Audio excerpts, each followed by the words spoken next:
پانچویں پارے کے آغاز میں اللہ تعالیٰ نے بیان کیا والمحصنات من النساء، شادی شدہ عورتیں ان سے بھی نکاح جائز نہیں ہے۔ چوتھے پارے کے آخر میں محرمات عبدیہ وہ رشتے بیان کیے گئے تھے جن عورتوں سے کبھی نکاح نہیں ہو سکتا، وہ کل بیان کیے تھے، اور ان میں سے ایک رشتہ وہ پانچویں پارے کے آغاز میں ہے کہ شادی شدہ عورتیں ان سے جب تک وہ کسی کے اور کے نکاح میں ہے اس وقت تک کوئی اور مرد اس سے نکاح نہیں کر سکتا۔ جس طرح مرد کو اجازت ہے 4 شادیاں کرنے کی، اس طرح عورت نہیں کر سکتی جب تک وہ کسی ایک مرد کے نکاح میں ہے۔ ہاں اگر وہ نکاح ختم ہو طلاق کے ذریعے، کھلے کے ذریعے یا خامند کی وفات کے ساتھ، تو پھر اپنی عدت گزارنے کے بعد وہ اپنے ولی کی اجازت سے آگے کہیں نکاح کر سکتی ہے، جب تک وہ کسی اور مرد کے نکاح میں آگے کسی اور مرد سے نکاح نہیں کر سکتی۔ الا ما ملکت یمینک، ہاں وہ لونڈیاں جو پہلے ہوتی تھی آج کل وہ نہیں ہے کہ مسلمان کافروں سے جنگ کرتے، جو کافروں کی عورتیں مسلمانوں کے ہاتھوں میں آ جاتی وہ مال غنیمت بن جاتی، اگرچہ وہ کافروں کے نکاح میں تھیں لیکن جب مسلمانوں کے مال غنیمت میں آ جاتی تو پھر اس وقت کا خلیفہ مسلمانوں مجاہدین میں ان کو تقسیم کر دیتا تھا، تو وہ جو عورت جس مسلمان کے حصے میں آتی وہ اس کے لیے حلال تھی، اگرچہ وہ کافر کے نکاح میں تھی پہلے، لیکن مال غنیمت بننے کی وجہ سے وہ مسلمانوں مردوں کے لیے مجاہدین کے لیے حلال ہو جاتی تھی۔ اور کہا کہ اس کے علاوہ وما وراء ذلک، اس کے علاوہ جو بھی ہے وہ سب تمہارے لیے حلال ہیں، عورتیں ان سے جن سے تم چاہو نکاح کر لو۔ اس کے آگے کہا کہ ایسی عورتوں سے نکاح مت کرو جو پوشیدہ دوستیاں لگانے والی، منع کیا نبی صلی اللہ علیہ وسلم نے کہ یہ ایسی عورتوں سے نکاح مت کرو۔ اس کے جدید دور میں ہمارے ہاں لفظ چلتا ہے لو میرج، اسلام کے اندر لو میرج کی کوئی گنجائش نہیں ہے۔ قرآن میں اللہ تعالیٰ نے منع کیا کہ جو شادی سے پہلے لڑکا لڑکی آپس میں بات چیت شروع کر دیں یا منگنی کے بعد نکاح سے پہلے آپس میں بات چیت کر دیں، یہ بالکل جائز نہیں ہے اسلام کے اندر۔ بلکہ کیوں جائز نہیں ہے؟ کئی ایک وجوہات ہیں۔ اس کی ایک وجہ یہ بھی ہے کہ جو آج خود ایک غیر محرم سے رابطہ کر رہی ہے، اس سے بات چیت کر رہی ہے، کل آنے والی اس کی اپنی نسل اپنی بچیوں کی کیا تربیت کرے گی؟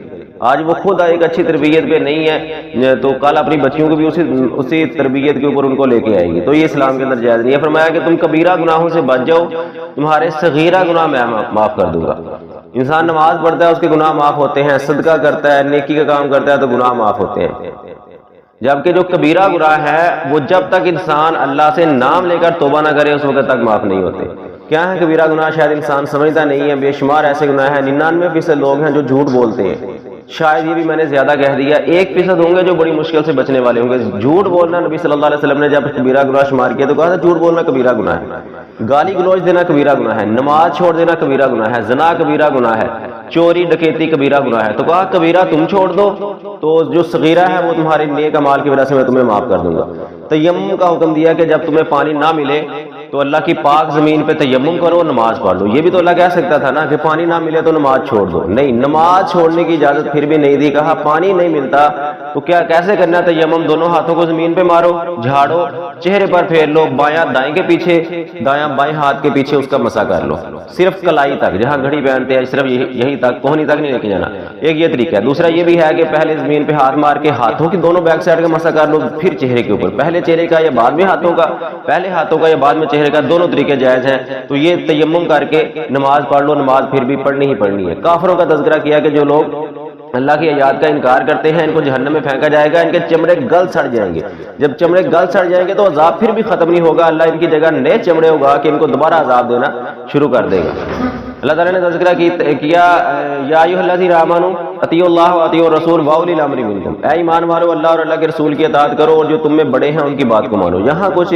لوگ عقیدہ رکھتے ہیں تقلید کا کہ دیکھو اللہ نے قرآن میں کہا ہے نا کہ اللہ کی اطاعت کرو، اللہ کے رسول کی اطاعت کرو اور اپنے بڑوں کی اطاعت کرو، تو یہاں امام ابو حنیفہ کی اطاعت، کچھ امام شافعی رحمہ اللہ کی اطاعت، کچھ کسی کی اطاعت کسی کی اطاعت کے پیچھے چلتے ہیں۔ یہ بالکل آیت تقلید کے اوپر نہیں آتی۔ پہلا جو محدثین نے نقطہ یہاں لکھا ہے وہ یہ ہے مفسرین نے کہ اللہ نے کہا اطیعوا اللہ واطیعوا الرسول واولی الامر، واولی الامر کے ساتھ اطیعوا نہیں ہے، واو کے ساتھ حرف عطف ڈالا جا رہا ہے، تو اولی الامر بڑوں کی وہ بات ماننی ہے جو اللہ اور اللہ کے رسول کے مطابق ہوگی، اگر اس کے مخالف آ جائے، دین اسلام کے مخالف آ جائے تو وہ نہیں مانی۔ ابو داؤد کی حدیث ہے نبی صلی اللہ علیہ وسلم نے فرمایا لا طاعۃ المخلوق فی معصیۃ الخالق، جہاں اللہ کی نافرمانی ہو رہی ہو وہاں مخلوق کی اطاعت جائز نہیں ہے۔ تو یہ بھی جائز نہیں۔ دوسرا کہا کہ اولی الامر، اپنے بڑوں کی اطاعت، جمع کا صیغہ اللہ تعالیٰ لائے ہے نا، کوئی مترجم قرآن اٹھا کے دیکھ لو ترجمہ یہی ہوگا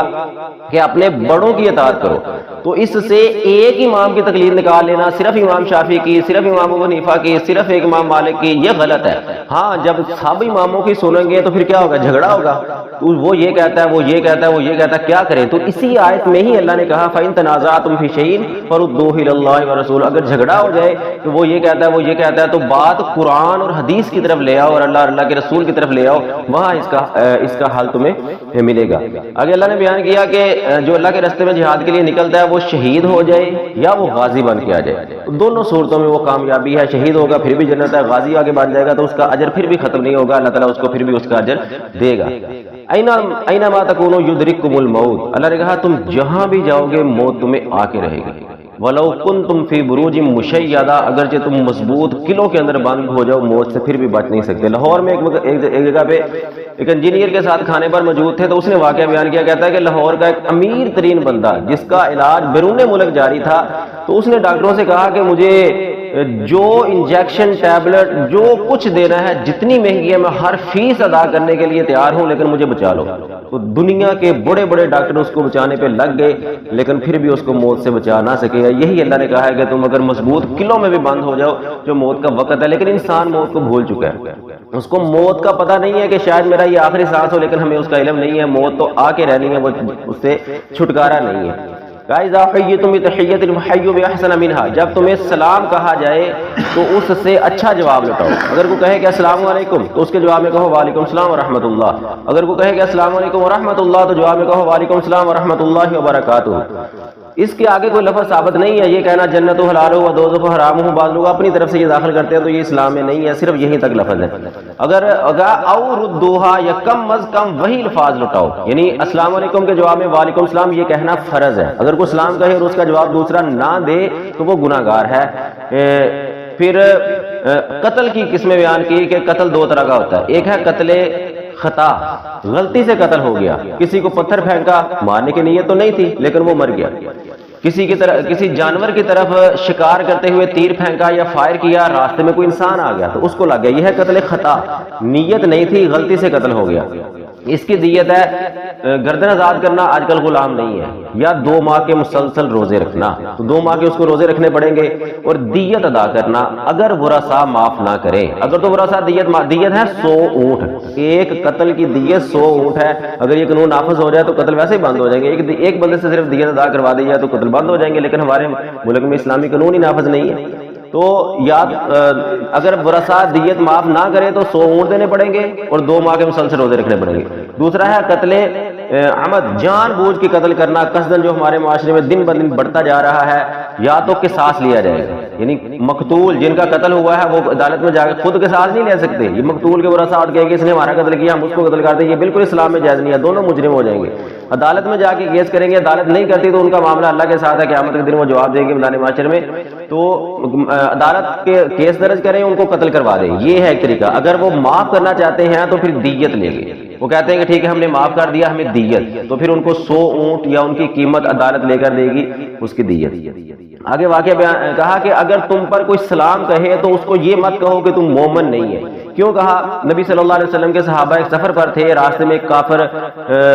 صحابہ کو محسوس ہوا کہ یہ کافر چرواہا بکریاں چرا رہا ہے، تو اس نے چرواہے نے صحابہ کو کہا السلام علیکم، صحابہ نے کہا یہ تو کافر ہے، یہ تو ہمارے موت کے ڈر سے ہم سے بچنے کے لیے ہمیں سلام کہہ رہا ہے، تو صحابہ نے اس کو قتل کر دیا۔ تو پھر اللہ نے یہ آیت نازل کر دی کہ جو تم کو سلام کہے اس کو یہ مت کہو کہ یہ مومن نہیں ہے، سلام ایمان کی پہچان ہے۔ آگے قصر نماز کا حکم دیا کہ جب تم زمین میں چلو، سفر پر ہو تو نماز قصر کر لیا کرو، صرف 3 نمازوں میں قصر کی اجازت ہے، ظہر، عصر اور عشاء، مغرب بھی پوری پڑھنی ہے، فجر بھی پوری پڑھنی ہے۔ قصر کب کرنی ہے؟ جب آپ نے 22 کلومیٹر یا اس سے زیادہ سفر کرنا ہے تو دوران سفر قصر کی جا سکتی ہے۔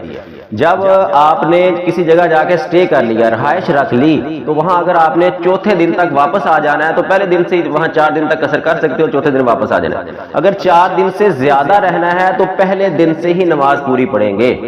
یہ ہے قصر کا طریقہ، اور صرف 3 نمازوں کے اندر قصر ہے۔ صلاۃ الخوف کا حکم دیا کہ جب تم زمین میں جہاد میں چلتے ہو، اللہ کے راستے میں قتال کرتے ہو تو لڑائی کا خطرہ ہوتا ہے، تو اس وقت نماز اس وقت بھی جائز نہیں ہے۔ صلاۃ الخوف احادیث میں اس کی تفسیر موجود ہے، 6 طریقے اللہ تعالیٰ اللہ کے نبی صلی اللہ علیہ وسلم نے صلاۃ الخوف کے بتایا آخری طریقہ کیا تھا کہ جنگ کے دوران ایک ہوتا ہے بندہ جا رہا ہے جنگ کے لیے، ادھر دشمن میدان میں کھڑے ہیں، 6 طریقے مختلف بیان کیے، آخری ہے کہ جب جنگ لگ چکی ہے، نماز کا وقت ہو چکا ہے، تیر و تلوار گولیاں گن برس رہے ہیں، آگ برس رہی ہے، اس وقت بھی نماز پڑھنی ہے، ایک رکعت صرف پڑھ لو، اشارے کرتے جاؤ، دعائیں پڑھتے جاؤ، جدھر مرضی رخ ہوتا جائے ایک رکعت پڑھ کے نماز کا جو واجب ہے وہ ادا کر دو ٹائم ختم ہونے سے پہلے اور ہم امن میں رہتے ہوئے نہ پڑھے تو اللہ کو کیا جواب دے گے جا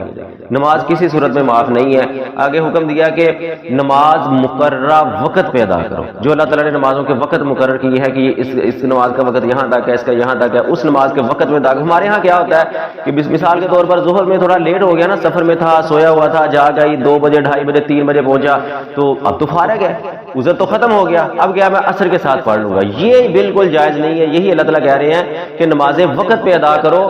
3 بجے تک عذر تھا، ظہر لیٹ ہو گئی، سفر میں تھا، سویا ہوا تھا، 3 سے لے کر 4 تک جو عصر کے ساتھ پڑھوں گا اس کا جواب کون دے گا؟ 3 بجے تک تو انسان کہہ دے گا یا اللہ میں سویا تھا یا میں سفر میں تھا، میرا عذر تھا، اب اس کے بعد 1 گھنٹہ مزید لیٹ کرنا یہ اسلام کے اندر جائز نہیں ہے۔ فرمایا کہ جو اللہ اور اللہ کے رسول کی نافرمانی کرتا ہے، ہدایت واضح ہو جانے کے بعد پتہ چل گیا کہ قرآن یہ کہتا ہے، حدیث یہ کہتی ہے، نبی صلی اللہ علیہ وسلم کا یہ فرمان ہے، اس کے بعد پھر اگرچہ مگرچہ چونکہ چنانچہ اس لیے خاندان کنبہ قبیلہ معاشرہ دوست یار بیلی لوگ کیا کہیں اگر میں نے یہ کیا تو لوگ کیا کہیں گے، اللہ کہتا ہے نولیہ ما تولی، پھر ہاں وہ جدھر جانا چاہتا ہے ہم اس کو چھوڑ دیتے ہیں کہ ٹھیک ہے تو پتہ چلنے کے بعد بھی اگر دین پر نہیں نہ آنا چاہتا تو جا، تیری رسی ہم نے چھوڑ دی، پھر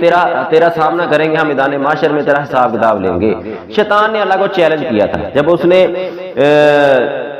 انکار کیا سجدہ کرنے سے، تو اللہ نے کہا جا نکل جا، تو دھتکارا ہوا ہے، تو بجائے اس نے سوری بولنے کے، بجائے معذرت کرنے کے، اس نے آگے سے کہا کہ اللہ میں پھر تیرے بندوں کو گمراہ کروں گا، میں ان کو بھی ساتھ ملاؤں گا۔ اللہ نے کہا جا تو جس کو کرنا کر لے، جو رحمان والے ہیں وہ تیرے ساتھ نہیں آئیں گے۔ آج ہم دیکھ لیں کہ ہم رحمان والے ہیں یا شیطان والے ہیں، یہ آسان سا فیصلہ ہے کہ اگر ہم اللہ کے احکامات ماننے والے ہیں تو ہم رحمان والے ہیں، اگر ہم اللہ کے احکام کی نافرمانی کرنے والے ہیں تو یقیناً پھر شیطان نے جو اللہ کو چیلنج کیا تھا ہم اس کے اندر آ چکے ہیں، شیطان ہمارے اوپر غالب آ چکا ہے۔ آگے منافقوں کی ایک صفت بیان کی گئی، اذا قاموا الی الصلاۃ قاموا کسالى، منافق جب نماز کے لیے کھڑا ہوتا ہے تو بڑا سست کھڑا ہوتا ہے، ڈھیلا ڈھالا، جس طرح کبھی اس ٹانگ پہ وزن، کبھی اس ٹانگ پہ وزن، کبھی یہاں خارج کبھی وہاں خارج، ایکٹیو ہو کے نہیں کھڑا ہوتا، جس طرح ایک طالب علم استاد کے سامنے کھڑا ہوتا ہے تو کیسے ایکٹیو کھڑا ہوتا ہے، دنیا کا ایک عام انسان بڑے انسان کے سامنے کھڑا ہو تو کیسے ایکٹیو کھڑا ہوتا ہے، کوئی غلطی نہ ہو جائے، بڑے انسان دنیا کے دفتر میں جائے تو بڑا ہوشیار بشاش ہو کھڑا ہوتا ہے کہ یار یہاں کوئی غلطی نہ ہو جائے، اور اللہ کا گھر اس سے بڑا دفتر کیا ہے، یہ اللہ کا گھر ہے، یہاں اللہ کے سامنے کہا کہ نماز میں ایسے کھڑا ہو جیسے تم اللہ کو دیکھ رہے ہو